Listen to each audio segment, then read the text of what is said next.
Auzubillahiminash-shaytanir-rajim. Bismillahir-rahmanir-rahim. In today's lecture we will discuss about drawbacks of Bohr atomic model. Bohr atomic model में जितने drawbacks है इसके या shortcomings भी इसको कह सकते हैं, इसके बारे में इस लेक्चर में पढ़ेंगे। तो हम चैप्टर नंबर 2 एटॉमिक स्ट्रक्चर में पढ़ रहे हैं। आप A.A साइंस एकेडमी देख रहे हैं। तो बोहर ने जो काम किया था वो किस पर किया था। जब भी आप बोहर के बारे में पढ़ लें या बोहर एटॉमिक मॉडल, तो Bohr atomic model was totally for hydrogen atom, hydrogen के बारे में इसने सिर्फ हाइड्रोजन के बारे में जो मॉडल है इस पर अप्लाई किया था, या इसको हम क्या कह सकते हैं, mono electron system. Mono electron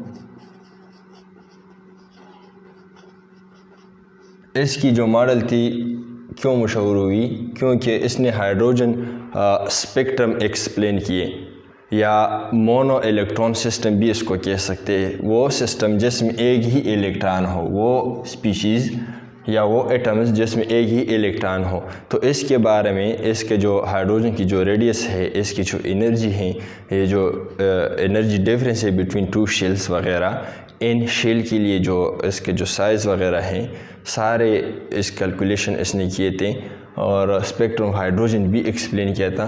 तो लिहाजा और दूसरी बात है कि हाइड्रोजन लाइक स्पीशीज़ के लिए भी एक्सप्लेनेशन इस पर एप्लीकेबल था, ये भी एक्सप्लेन किया था। हाइड्रोजन लाइक स्पीशीज़ क्या चीज़ है, जिस तरह की हीलियम है, हीलियम से अगर एक इलेक्ट्रॉन को निकाला जाए, इसमें कितने इलेक्ट्रॉन हैं, हीलियम में जो 2 इलेक्ट्रॉन हैं, ये हीलियम एटम है। लेट्स सपोज यहाँ पर ड्रा करते हैं, ये हीलियम एटम है। हीलियम में 2 इलेक्ट्रॉन है। अगर इससे एक इलेक्ट्रॉन निकाला जाए तो इसमें एक इलेक्ट्रॉन रह जाएगी, 1 इलेक्ट्रॉन प्लस 1 इलेक्ट्रॉन निकल गया। तो लिहाजा ये हाइड्रोजन की तरह बिहेव करेगा क्योंकि इसमें एक ही इलेक्ट्रॉन है, तो इसको मोनो इलेक्ट्रॉन सिस्टम कह सकते हैं। इसी तरह लिथियम है। लिथियम में कितने इलेक्ट्रॉन हैं, लिथियम में 3 इलेक्ट्रॉन है। अगर इससे 2 इलेक्ट्रॉन निकाला जाए तो लिथियम में कितने इलेक्ट्रॉन रह जाएगी, +1। इसी तरह बोरान है, इसमें 4 इलेक्ट्रॉन है। अगर हम इससे 3 इलेक्ट्रॉन को क्या कर ले, 3 इलेक्ट्रॉन को इससे हम निकाल ले तो बोरान में कितने इलेक्ट्रॉन रह जाएगी, 1। तो लिहाजा ये सारे क्या हैं, ये सारे अभी हैं, ये आयंस जो हैं ये मोनो इलेक्ट्रॉनिक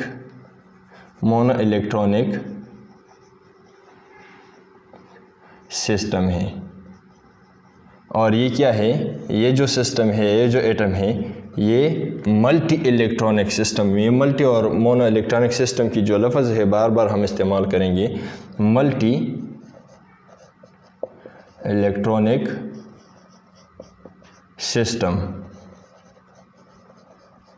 जिसमें एक से ज़्यादा इलेक्ट्रॉन हो, हम इसको मल्टी इलेक्ट्रॉनिक सिस्टम कहते हैं।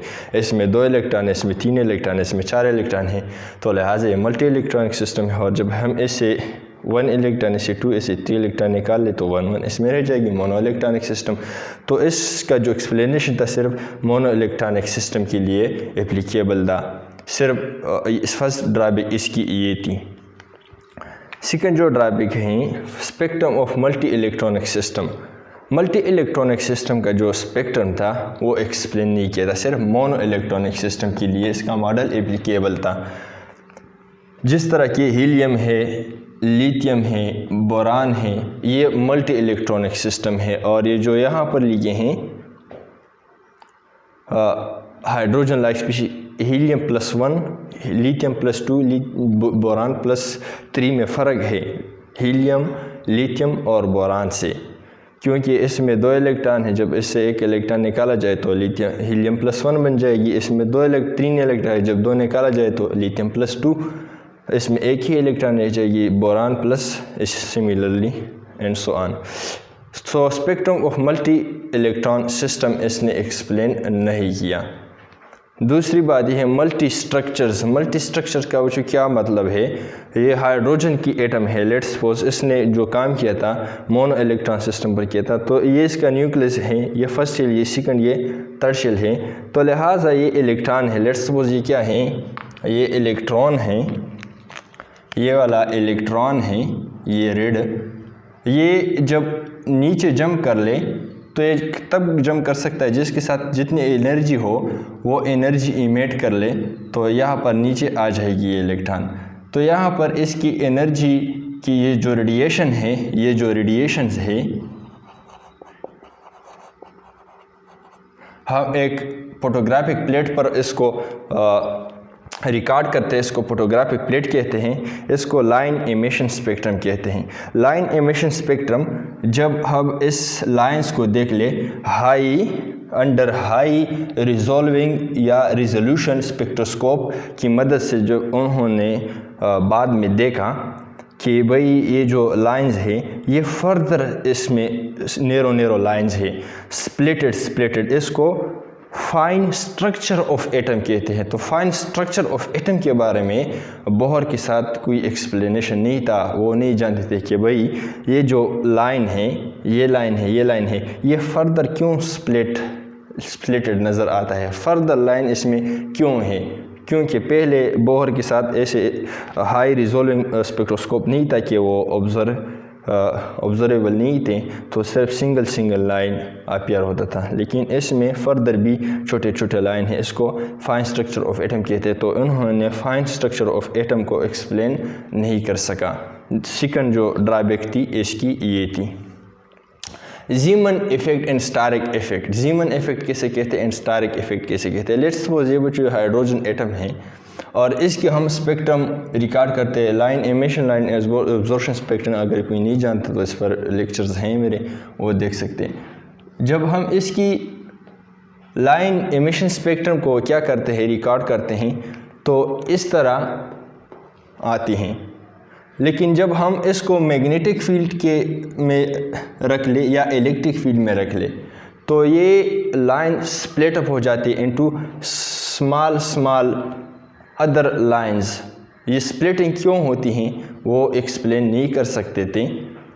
तो जीमन इफेक्ट कैसे कहते हैं, स्टारिक इफेक्ट कैसे कहते हैं? जब हम इलेक्ट्रॉन एक्साइटेड हाइड्रोजन एटम हैं हम मैग्नेटिक फील्ड में रख ले तो इसकी जो लाइंस है या स्पेक्ट्रम है ये स्प्लिट अप हो जाती हैं। इस splitting of lines, the splitting of line due to the application of magnetic field is called Zeeman effect, and the splitting of these line into small structures into fine lines in the presence of electric field is called Stark effect. Zeeman और Stark scientist की names हैं।